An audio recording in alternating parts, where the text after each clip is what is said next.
Bulletin का बाकायदा आगाज करेंगे। पाकिस्तान ने रावलपिंडी टेस्ट में इंग्लैंड को 9 विकेट से शिकस्त दे दी है। कौमी टीम ने 36 रन्स का आसान हदफ 1 विकेट पर पूरा कर लिया। पूरी इंग्लिश टीम दूसरे इनिंग्स में 112 रन्स बनाकर आउट। नुमान अली ने 6 और साजिद खान ने 4 खिलाड़ियों को पवेलियन भेजा। South Shakeel man of the match करार पाए, जबकि पाकिस्तान ने 3 टेस्ट मैचेस की सीरीज 2-1 से जीत ली। कौमी क्रिकेट टीम के कप्तान शान मसूद का कहना है कि तवील अरसे के बाद कामयाबी पर बहुत खुशी है। पूरी टीम ने अच्छी कारकर्दगी दिखाई। स्पिनर्स ने बेहतरीन खेल का मुजाहिरा किया। टीम में नजर आया कि सब एक दूसरे के साथ थे। कोशिश है जिम्मेदारी से सीट का हक अदा करूं। जीत पाकिस्तानी कौम के नाम करता हूं। इंग्लिश कप्तान बेन स्टोक्स ने कहा कि पाकिस्तान टीम ने अच्छे खेल का मुजाहिरा किया। हमारे खिलाड़ी तवक्को के मुताबिक परफॉर्म न कर सके। आगे बढ़ते आपको बताएं, justice Yahya Afridi chief justice of Pakistan बन गए। जस्टिस याहिया अफरीदी ने 30वें चीफ जस्टिस ऑफ पाकिस्तान के ओहदे का हल्फ उठा लिया है। ऐवान सदर में चीफ जस्टिस पाकिस्तान की तकरीब हल्फ बर्दारी सदर मुमलिकत आसिफ अली जरदारी ने चीफ जस्टिस याहिया अफरीदी से हल्फ लिया। तकरीब में वज़ीर आज़म Shahbaz Sharif, chairman senate, army chief general Asim Munir और सर्विसेज चीफ्स की शिरकत। सुप्रीम कोर्ट के मौजूदा और साबिक जजेस, विफाकी वज़रा, वज़ीर आला पंजाब मरीम नवाज, वज़ीर आला खैबर पख्तूनख्वा अली अमीन गंडापुर की जानिब से भी शिरकत की गई।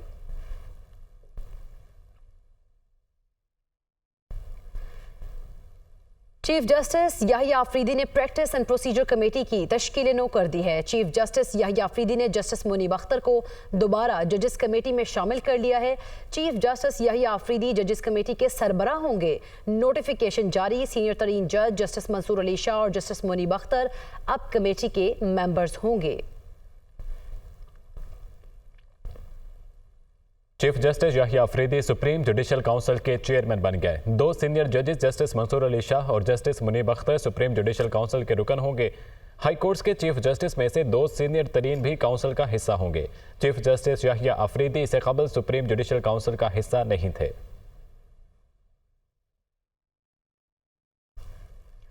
सदर आसिफ अली जरदारी और वज़ीर आज़म शहबाज शरीफ के दरमियान मुलाकात हुई है। मुलाकात में मुल्क की मजमूई सूरत हाल पर तफसीली मुशावरत की गई है। अमन व अमान और मौशी सूरत हाल पर भी बातचीत की गई है।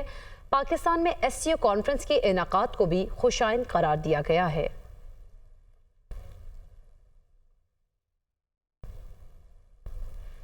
शिमाली वज़ीरिस्तान में अदेक असलम पैक्ट पर दहशतगर्दों का खुदकुश हमला, 4 पुलिस एहलकारों समेत 7 अफराद शहीद हो गए, मुतादिद जख्मी। सिक्योरिटी फोर्सेज ने इलाके को घेरे में ले लिया है, जबकि सर्च ऑपरेशन भी इस वक्त जारी है। शिमाली वज़ीरिस्तान में दहशतगर्दों की जानिब से खुदकुश हमला, 4 पुलिस एहलकारों समेत 7 अफराद शहीद हो गए हैं, जबकि मुतादिद जख्मी बताए जा रहे हैं। सिक्योरिटी फोर्सेज ने इलाके को घेरे में ले लिया है और सर्च ऑपरेशन भी अब शुरू कर दिया गया है शिमाली वज़ीरिस्तान में, जहां पर दहशतगर्दों की जानिब से खुदकुश हमला किया गया है।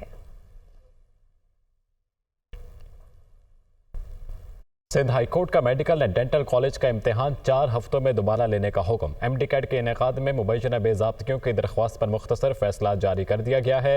सिंध हाई कोर्ट का मेडिकल एंड डेंटल कॉलेज का इम्तिहान 4 हफ्तों में दोबारा लेने का हुक्म। तफसीलात जानेंगे लियाकत राना से। लियाकत, क्या अपडेट्स हैं?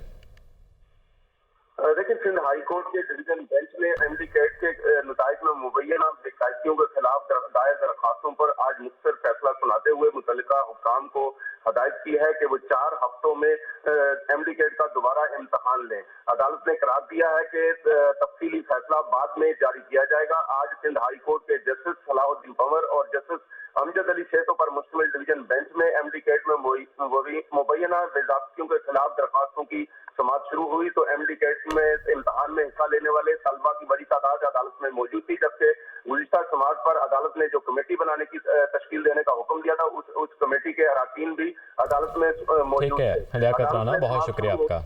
आपको बराह रास्त सरगोदा लिए चले। सरबराह JUI मौलाना फजल रहमान प्रेस कॉन्फ्रेंस कर रहे हैं और आपने देखा कि हम इख्तिलाफ को भी अपने हदूद तक रखते हैं। मैंने PTI से भी अपील की कि आप अंदर मुजाहरे ना करें और हुकूमत से भी कहा कि बिल को आप ज़रा इल्तिवा में डाल दें जब तक ये कॉन्फ्रेंस हो जाए।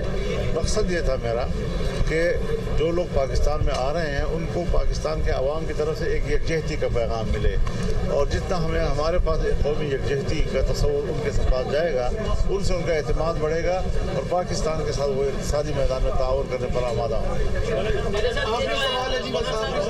سویلین بالادستی کے لیے آپ کے ایک بڑا موقف رہا ہے، لیکن اس وقت اس طریقے سے وائلیشن ہو رہی ہے اور انسانی حقوق کی پابندی ہو رہی ہے، تو آپ کیا سمجھتے ہیں کہ پاکستان کا اس حوالے سے سویلین بالادستی کے حوالے سے کیا ہم کبھی اس منزل تک پہنچ سکیں گے جس کا خواب آپ کے بزرگوں نے پاکستان بنانے؟ دیکھیے، بنیادی انسانی حقوق جو ہے وہ پاکستان کے آئین کے آرٹیکل 8 سے وابستہ ہیں، اور جب اس پہ ترمیم کی تجویز لائی گئی تو ہم نے مکمل انکار کر دیا اور اس کو پورے ایجنڈے سے نکال دیا۔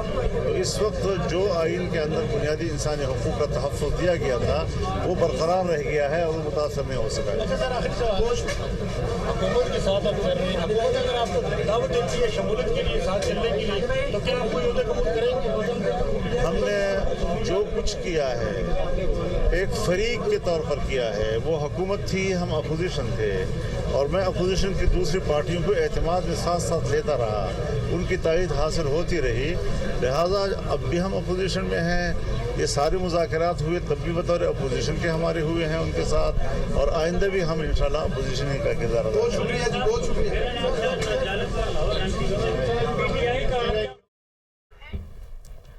آپ یہ پریس کانفرنس ملاحظہ کر رہے تھے سرگودا سے سربراہ JUI مولانا فضل الرحمان میڈیا سے گفتگو کر رہے تھے۔ ان کا کہنا تھا کہ 2028 میں ہر شعبے سے سود کا خاتمہ ہو جائے گا۔ آپ کو براہ راست سرگودا لیے چلیں، سربراہ JUI مولانا فضل الرحمان پریس کانفرنس کر رہے ہیں۔ اور آپ نے دیکھا کہ ہم اختلاف کو بھی اپنے حدود تک رکھتے ہیں۔ میں نے PTI سے بھی اپیل کی کہ آپ ان دنوں میں مظاہرے نہ کریں، اور حکومت سے بھی کہا کہ بل کو آپ ذرا التوا میں ڈال دیں جب تک یہ کانفرنس ہو جائے۔ مقصد یہ تھا میرا کہ جو لوگ پاکستان میں آ رہے ہیں ان کو پاکستان کے عوام کی طرف سے ایک یکجہتی کا پیغام ملے، اور جتنا ہمارے پاس ایک قومی یکجہتی کا تصور ان کے پاس جائے گا، ان سے ان کا اعتماد بڑھے گا اور پاکستان کے ساتھ وہ اقتصادی میدان میں تعاون کرنے پر آمادہ ہوں گے۔ سویلین بالادستی کے لیے آپ کے ایک بڑا موقف رہا ہے، لیکن اس وقت اس طریقے سے وائلیشن ہو رہی ہے اور انسانی حقوق کی پابندی ہو رہی ہے، تو آپ کیا سمجھتے ہیں کہ پاکستان کا اس حوالے سے سویلین بالادستی کے حوالے سے کیا ہم کبھی اس منزل تک پہنچ سکیں گے جس کا خواب آپ کے بزرگوں نے پاکستان بنانے؟ دیکھیے، بنیادی انسانی حقوق جو ہے وہ پاکستان کے آئین کے آرٹیکل 8 سے وابستہ ہیں، اور جب اس پہ ترمیم کی تجویز لائی گئی تو ہم نے مکمل انکار کر دیا اور اس کو پورے ایجنڈے سے نکال دیا۔ تو اس وقت جو آئین کے اندر بنیادی انسانی حقوق کا تحفظ دیا گیا تھا وہ برقرار رہ گیا ہے اور وہ متاثر نہیں ہو سکا ہے۔ حکومت کے ساتھ آپ کر رہے ہیں، حکومت اگر آپ کو دعوت دیتی ہے شمولیت کے لیے، ساتھ چلنے کے لیے، تو کیا آپ کوئی عہدے قبول کریں گے؟ ہم نے جو کچھ کیا ہے ایک فریق کے طور پر کیا ہے، وہ حکومت تھی، ہم اپوزیشن تھے، اور میں اپوزیشن کی دوسری پارٹیوں کو اعتماد میں ساتھ ساتھ لیتا رہا، ان کی تائید حاصل ہوتی رہی، لہٰذا اب بھی ہم اپوزیشن میں ہیں۔ یہ سارے مذاکرات ہوئے تب بھی بطور اپوزیشن کے ہمارے ہوئے ہیں ان کے ساتھ، اور آئندہ بھی ہم انشاءاللہ اپوزیشن ہی کا کردار ادا کریں گے۔ شکریہ جی، بہت شکریہ۔